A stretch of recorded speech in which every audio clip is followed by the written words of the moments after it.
Hey guys, what's going on? It's Fast Friday. My name is Eric Weller, also known as Webzic. Welcome to 4 Tires and Fuel. And just so you know, Brandon and Mike, I don't even need a TV.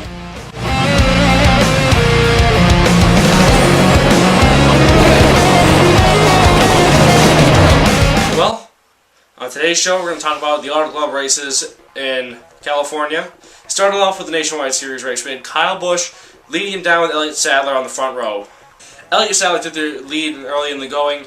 Really had a strong car for a long part of the beginning of the race. Problems happened with his car caught on fire. The inside of the cockpit part caught on fire, is what they were saying on ESPN, and thought that was really weird. That he just kept going. Like, he lost power, switched batteries. I think that's what they did. Switched batteries and kept back going. He dropped from first to fourth, but he kept going like nothing happened. It was, well, something happened, but it kept going like it was not a problem, and it was really crazy that they didn't come in. They didn't have him stop for pit road just to check it out, but didn't happen again for the rest of the race. Though that's lucky for Elliott Sadler. On lap 46, Paulie Haraka brought the caution out. His car caught on fire. This is his first race in the 79 this year. Jeffrey Earnhardt's been driving the car at the beginning of the year, but due to the sponsorship, he can't be racing the full season. But tough break for Paulie Haraka on his first start. Go out early in the race. Well, not really. Well, it may not be early, but go out this quickly in the race. On lap 54, Brian Vickers had a problem. He had to pull down pit road. It ended up that was another engine problem for the Toyotas. They've been having problems both in Cup and Nationwide Series, more in Cup than Nationwide, but here we are again with Brian Vickers having another problem in the Nationwide Series. A lot of us thought Brian Vickers was going to have a great year this year. First 5 races, he hasn't been that great. Just not having the car to finish the races with, or not having the car to run the full race without going a lap down to try to fix something. On lap 111, Jason White brought the caution out by spinning. It was the 4th caution of the day. There was 2 for debris, then there was the Paulie Haraka, and then there was this one. There was no cautions for the rest of the race. It was green for the rest of the 35 laps. Most of this race was a battle between Kyle Busch and Sam Hornish Jr. And when it came to the end, Kyle Busch was able to win his 3rd race this year in the Nationwide Series. He won 3 out of 5. Definitely a great start to the season. But here's Kyle Busch again dominating with Joe Gibbs Racing in the Nationwide Series. Now, just so I can throw my own opinion in here, he's dominating in the Nationwide Series. The series where it's with up-and-coming drivers. Yes, it gives them a challenge that they're competing with these Cup guys, but I want to see them win. They're the Nationwide drivers. That's what I'm there to watch, is them. Not there to watch the Kyle Busch show when he should be trying to win in the Cup Series more than the Nationwide Series. Made a bigger change in Nationwide than Cup. Kyle, I mean, don't you want to be a Cup Series champion? I think I'd start putting Nationwide to the side and start focusing on Cup way more. And as we take a look at the top 5 results, Kyle Busch is your winner, followed by Sam Hornish Jr. in 2nd. Regan Smith got a 3rd place finish. Good job for Regan. 4th place, Parker Kligerman, highest finish this year. Never got 5th place at Daytona, so great job for Parker Kligerman. Big fan of his. I'll be wearing some Parker Kligerman shirts this year once he gets the merchandise out online. And 5th place goes to Austin Dillon at a 3. Just some notables. Brad Keselowski had a few problems during the race. He was down, I think, around 19th. I don't know the results right now, but and Brian Vickers, like I said, blew an engine down in the 30s. Tough day for those guys, but we'll go back and rebound to Texas. Now on to the Sprint Cup Series. The Sprint Cup Series race started with Denny Hamlin and Greg Biffle on the front row.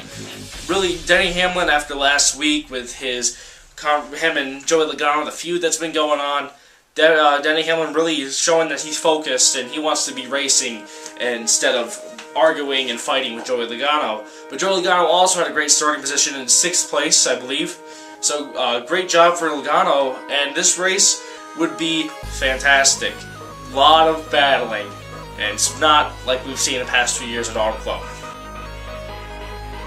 Matt Kenseth took the early lead at Auto Club, leading to lap 10, and then Kyle Busch took it over at lap 11, leading till the first caution that happened on lap 30.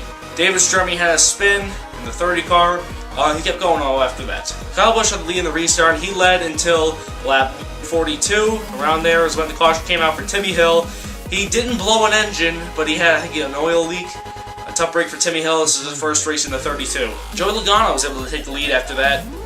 The 22 car, very strong at the beginning and very strong in this race. Another debris caution happened on lap 93, I believe. Some guys who got the lead during that time before the caution was Tony Stewart and Kevin Harvick. I haven't seen them up front. I think there was pit stops going on during. Oh yeah, I remember now. Kevin Harvick they were doing pit stops. Tony Stewart stayed out an extra 5 laps, which really lost a lot of time to the leaders. Though he dropped to 6th after running 5th, but he got just 6 more laps of tires and they were thinking it was going to be a few miles race coming to the end, but that certainly wasn't the case. Kyle Busch led in the restart, led until the next caution where Joe Nemechek on lap 121, I think, brought the caution out. Tough break for Joe Nemechek. I know he said that he's going to be running the full race every race this year, and just sucks he hasn't had the start of the season that he hoped for. Joey Logano got the lead after the restart, led till the next caution for debris on lap 132.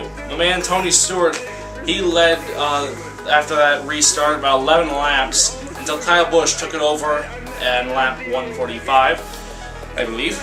And he led until the next caution that was for debris on lap 171. Kyle Busch led in the restart, but they didn't get far until David Gilliland and Mark Martin got together and caused an accident, bringing the caution out again on lap 177. Tough break for Mark Martin. Wasn't having the greatest day in the 55, but we won't see him in Martinsville in 2 weeks, or next week really, because it's Friday. And he might be driving the 11 though.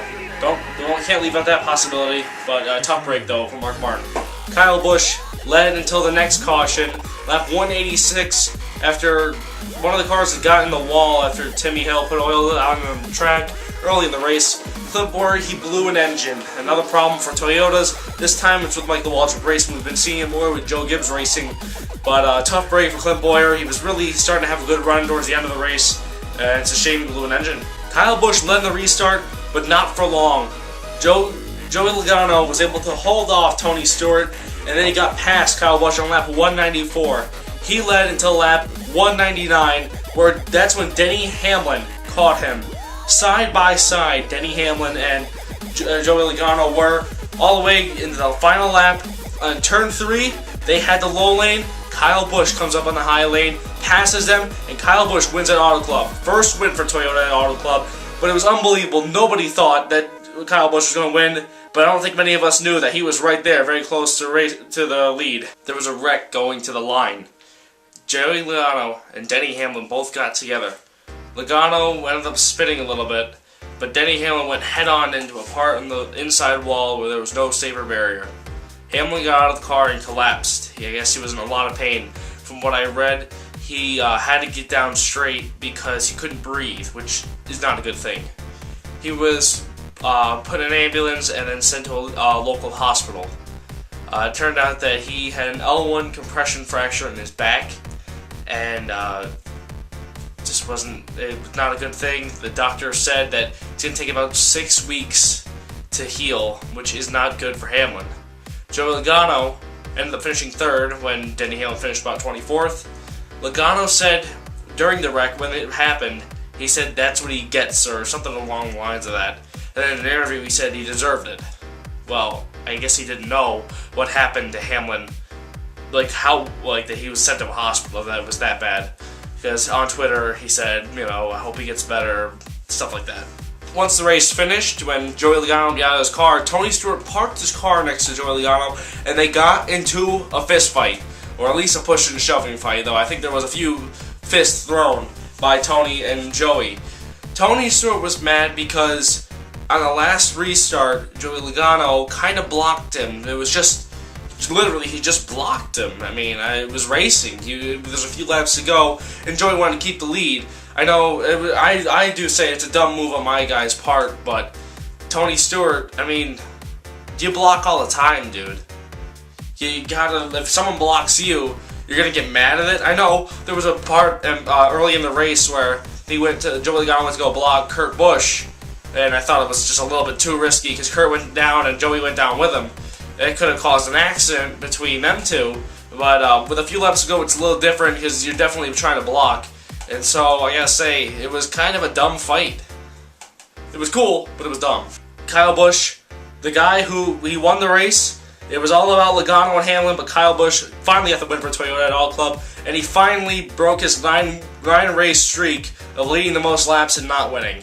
Led the most laps this race, and he won the race. Great job, Kyle Busch. Congratulations. First win of the season. I've taken a look at the results for Auto Club. Look at the top 5 here. Kyle Busch won the race. Very good job for him. Also, another guy who got around this wreck, Dale Earnhardt Jr., continuing his great start to this year with a second place finish. Third goes to Joey Logano. Fourth, Carl Edwards in the 99. And fifth place went to Kurt Busch. Mark Martin will be driving the 11 car for Martinsville and will be the replacement for Denny Hamlin for the 5 races.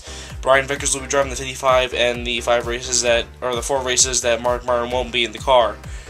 They're doing this because Brian Vickers will be driving for MWR, or they're saying he'll be driving for MWR in 2014. They want to give him more time in the car. And I think Mark Martin driving the 11 car will be a great thing. I think he will have a better chance at winning because I think that Joe Gibbs has a better operation going on over there. And I really would like to see Mark Martin win one of these races. So I really hope I can see Mark Martin win this year in general. Championship hopes, because everybody's doing we're all doing championship picks here.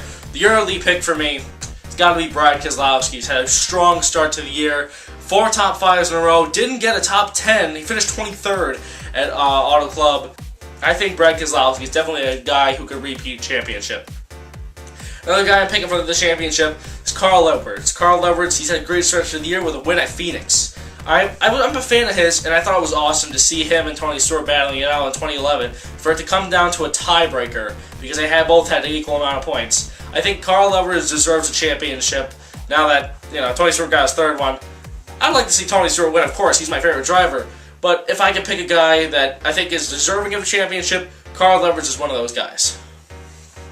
And just another guy, I'm going to pick a guy just to look out for. I'm not saying for the championship, but I think a guy that can make the chase. Kurt Busch in the 78. He's gotten 2 top 5s so far this season in a row.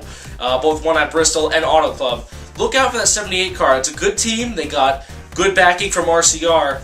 Watch out for Kurt Busch in upcoming races. Well, thank you for coming in for a pit stop for 4 Tires and Fuel. My name is Eric Webler. I'm also known as Webzic. Thanks for watching. Make sure you subscribe. We're going to have some big things coming up in the future. You don't want to miss it, especially if you're a NASCAR fan. See you guys later.